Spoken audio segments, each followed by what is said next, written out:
voyageurs, bienvenue sur cette nouvelle vidéo Histoire et ASMR.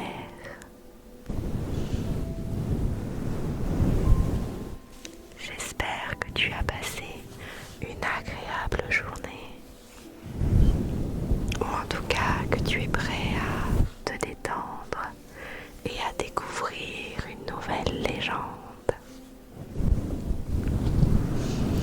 Ce soir, pas de magie, pas de sort, pas de sorcière, mais une histoire un petit peu terrifiante.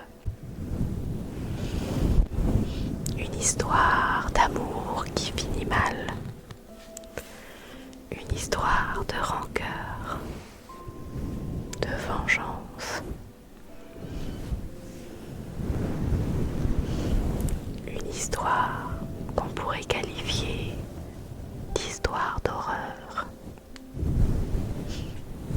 Mais avant de te conter cette horrible histoire, on va prendre un petit instant pour que tu t'installes confortablement.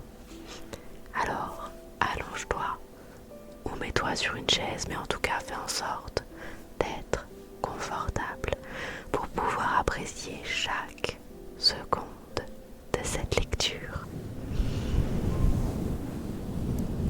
Et pour que tu sois vraiment détendu, je vais t'inviter à prendre une profonde inspiration par le nez et à souffler doucement.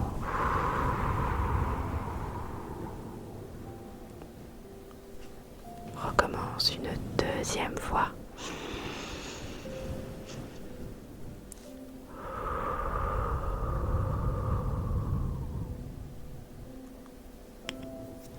Voilà.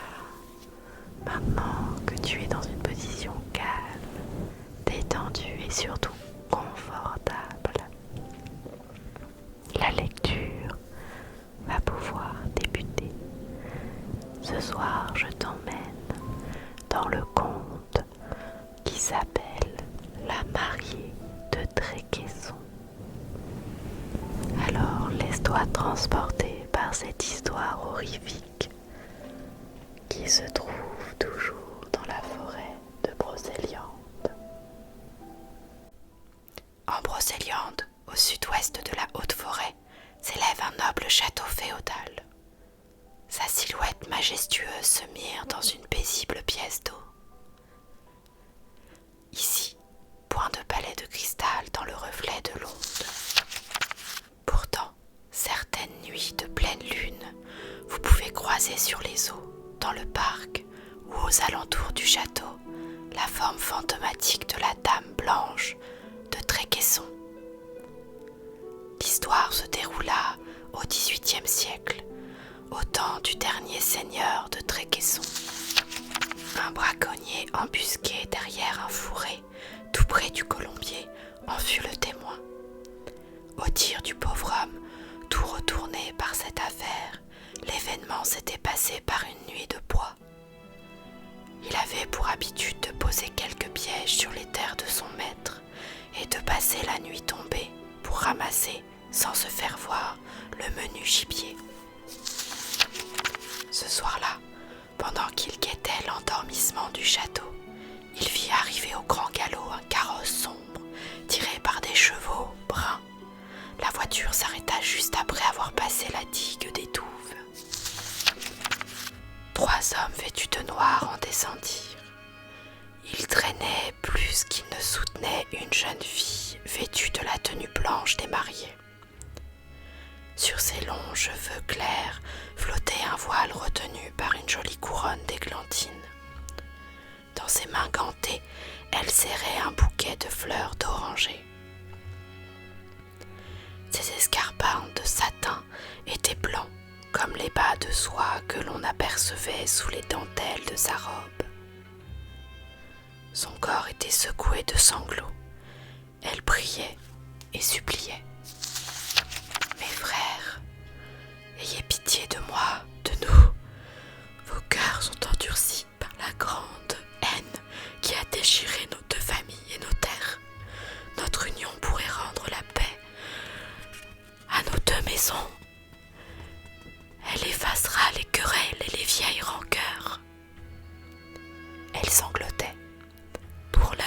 Dieu, ne commettez pas l'irréparable. N'avez-vous jamais aimé ?» Visiblement, les 3 hommes ne s'apprêtaient pas à la conduire auprès de son mari, ni à l'autel. Il semblait bien plutôt prêt à lui administrer le dernier sacrement. Elle implora encore. « Pitié, mes frères !» Tous 3 ignorèrent ses supplications. L'un d'eux prit une pioche dans la voiture et ils entraînèrent leur victime au pied d'un vieux chêne. Pendant que les 2 premiers tenaient fermement la jeune fille, le 3e commença à creuser une fosse. Elle comprit enfin quel destin funèbre lui avaient réservé ses frères. Elle voulut crier, mais ses hurlements de terreur furent étouffés par son voile de soie que ses bourreaux entortillèrent autour de son visage. Seuls, ses yeux reflétaient l'horreur de ce qui lui arrivait. Une fois le trou achevé, la mariée fut jetée au fond et la terre ne tarda pas à recouvrir son visage défait, à tarir ses larmes, à remplir sa bouche suppliante. Leur besogne terminée, les 3 assassins reprirent pelle et pioche et remontèrent dans la voiture qui partit au grand trot. La nuit était redevenue silencieuse. Impuissant devant le drame qui venait de se dérouler, le braconnier se glissa hors de sa cachette, glacé par le froid et l'effroi. Il courut jusqu'à chez lui à travers le bois. Lorsqu'il arriva, tout haletant, dans sa vieille masure, sa bonne femme l'attendait, les poings aux hanches. Il avait mis bien du temps cette nuit-là, lui reprocha-t-elle. Mais il la fit taire en lui racontant l'horrible histoire, la scène macabre à laquelle il venait d'assister. La colère de son épouse redoubla. « Quel mauvais chrétien tu fais! Et comme tu as le cœur dur, comment n'as-tu pas eu la présence d'esprit de porter secours à cette pauvre enfant? Même s'il est peut-être trop tard maintenant, il faut tenter de la sortir du trou où ces assassins l'ont jetée. Mais nous pourrions être surpris, accusés de ce meurtre infâme. Alors, allons chercher de l'aide et avertir monsieur de Tréquesson. » L'aube pointait lorsqu'ils arrivèrent au château. Ils réveillèrent le seigneur et ses gens. Tous accoururent sur les lieux désignés par le braconnier et l'on creusa rapidement au pied du vieux chêne. Le soleil se levait, rougeoyant derrière la silhouette sombre des arbres. Ils aperçurent d'abord un pan de voile de soie blanche. La robe était maculée de terre humide. Une main alanguie, déjà grise, apparut, puis le corps et enfin le visage de la jeune fille. Ils la déposèrent sur le sol.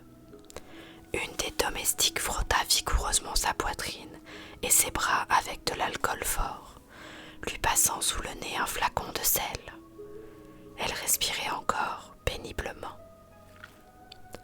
Déjà la mort avait jeté son voile sur elle et s'appliquait à refroidir son corps. Le soleil commençait sa course dans le ciel quand elle rendit le dernier soupir. Monsieur de Tréquesson et ses gens étaient arrivés trop tard.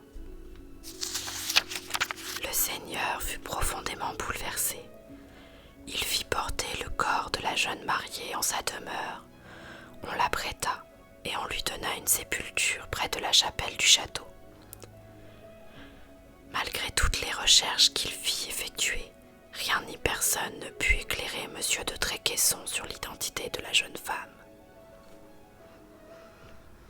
Hanté par le dernier regard de la pauvre enfant, il conserva la couronne et le voile de la mystérieuse mariée. Tous deux furent exposés comme de précieuses reliques dans la chapelle privée du château. Les jeunes filles de toutes conditions s'y rendaient en pèlerinage. Toucher ces objets permettait, disait-on, de trouver un époux dans l'année. Le voile, la couronne, la tombe même, tout a disparu aujourd'hui. Pourtant, certaines nuits, l'esprit de la mariée revient hanter le lieu de son mariage. partir aux alentours de Tréquesson. Elle est devenue à jamais une dame blanche, la dame blanche de Tréquesson. Bon retour voyageur parmi nous. J'espère que ce conte horrifique ne t'a pas trop fait peur. Alors, que penses-tu de la réaction des frères? As-tu eu de la peine pour cette pauvre mariée? Et à la place du braconnier, est-ce que toi, tu serais intervenu? Ou, comme lui, tu aurais pris peur et tu aurais attendu? N'hésite pas à me dire dans les commentaires ce que toi tu aurais fait. En tout cas, j'espère que cette lecture vous aura plu, qu'elle vous aura un minimum détendu, malgré le fait qu'elle soit horrifique. En tout cas, comme toujours, je prends un plaisir fou à vous faire ces vidéos. Donc voilà, ça va être la fin de cette vidéo. On va se retrouver très prochainement pour une prochaine. Comme d'habitude, sinon vous avez les rediffusions des lives et vous pouvez me trouver en live sur Twitch régulièrement. N'hésitez pas à consulter le Discord qui se trouve dans la description. Vous aurez toutes les infos dessus. Et moi, je vous laisse là, entre les mains de Morphée. Et j'espère que vous passerez soit une agréable journée, une bonne fin de soirée, ou alors carrément une agréable nuit. À bientôt.